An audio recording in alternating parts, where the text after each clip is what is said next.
Welcome to Wednesdays with Wes. Sonoma Raceway spurs some of the most unique racing that we'll see all year. And this produced some of the most unique questions that we've gotten so far, and rightly so. The first of which is, how are these race setups different for road courses as opposed to the normal setup at oval tracks? The main differences are our brake and suspension packages. These road courses cause much more braking than any other track, so we have to really juice up our brake packages as well as increase the air duct size, which cools these brakes from the front of the car. And then next will be our ride height.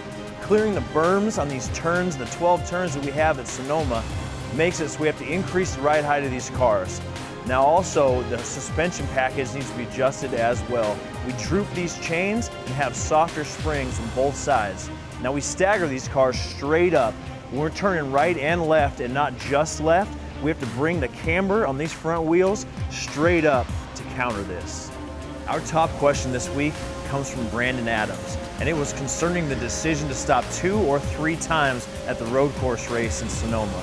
Well, the Toyota Safemar 350 was 110 laps. Our fuel mileage yielded us the ability to run 35 laps under green. Now, if the race went green the entire time, we would have to stop 3 times.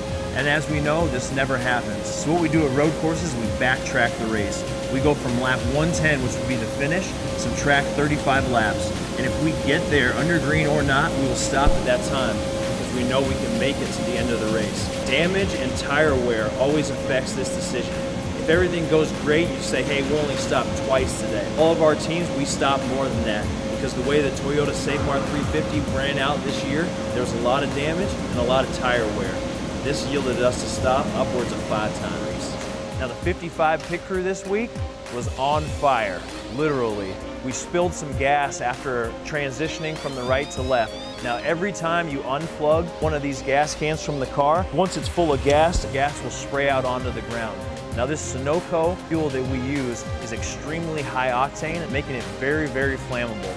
And when it's on the ground, these vapors rise. And when these lug nuts are being hit with these hard metal sockets, sparks can sometimes be created.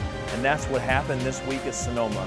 But our boys in the back stayed committed, and they stayed dedicated to their training, trusted their safety equipment, and got the job done. We cap off this week with a question about fuel cells and fuel pickups, and if the location of the fuel pickup is in a different spot of the fuel cell at oval tracks versus road courses. Yes, it is. At oval tracks, the main fuel pickup is located in this right rear corner of this fuel cell. And that's because when they're in the high banking of these left-hand turns, all that fuel is getting pushed into the right side of the fuel cell.